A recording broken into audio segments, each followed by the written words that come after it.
Career নষ্ট করবি আর তুই কি ভাবছিস তোর ক্যারিয়ার জায়গা থাকবো? তোর ক্যারিয়ার জায়গা থাকবো একবারে প্রকাশ্যে মিথিলাকে পিটিয়ে জেলবন্দি রাকিব অন্তরা। এবার ঠিক এমনই একটা আলোচনা দেখা যাচ্ছে সারা মিডিয়া জুড়ে।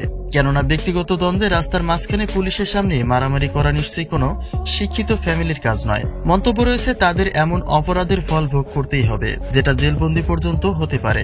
তাই তার বিস্তারিত জানতে একটা মুহূর্ত না টেনে সঙ্গে থাকুন। বর্তমান সময়ের অন্যতম জনপ্রিয় ব্লগার রাকিব হাসান।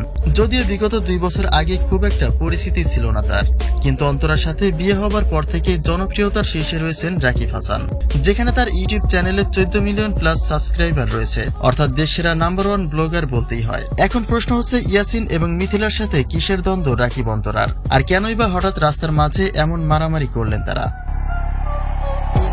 একটু পিছনের দিকে লক্ষ্য করলে দেখা যায় একটা সময় রাকিবের টিমে কাজ করত ইয়াসিন এবং মিথিলা, অর্থাৎ লক্ষ্যের শুরু থেকে সফলতা পর্যন্ত রাকিবের সাথেই ছিল ইয়াসিন। কিন্তু রাকিবের দেওয়া তথ্যমতে বইয়ের কথায় অর্থাৎ মিথিলার কথায় রাকিবের সাথে ঝামেলা বাঁচিয়েছে ইয়াসিন, যে কারণে তার টিম থেকে ইয়াসিনকে সম্পূর্ণই আলাদা হতে বাধ্য করেছেন রাকিব অন্তরা।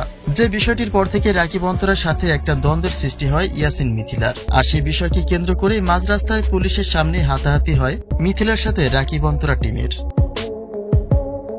এমন হাতাহাতির পরে খবরের লাইনের শীর্ষে রয়েছেন ব্লগার রাকিব হাসান। কেননা ব্যক্তিগত দ্বন্দ্ব নিয়ে ওপেন রোডে মারামারি করা কোনো শিক্ষিত ফ্যামিলির কাজ নয়, আর তাও সেই সময় একই স্থানে উপস্থিত ছিলেন আইন শৃঙ্খলা বাহিনীর কয়েকজন পুলিশ।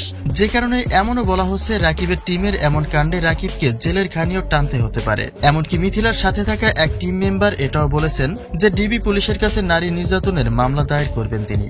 তাহলে মিথিলাকে ওপেন প্লেসে পেটানোয় রাকিব অন্তরার জেলবন্দি হওয়াটা মোটেও অস্বাভাবিক কিছু নয়।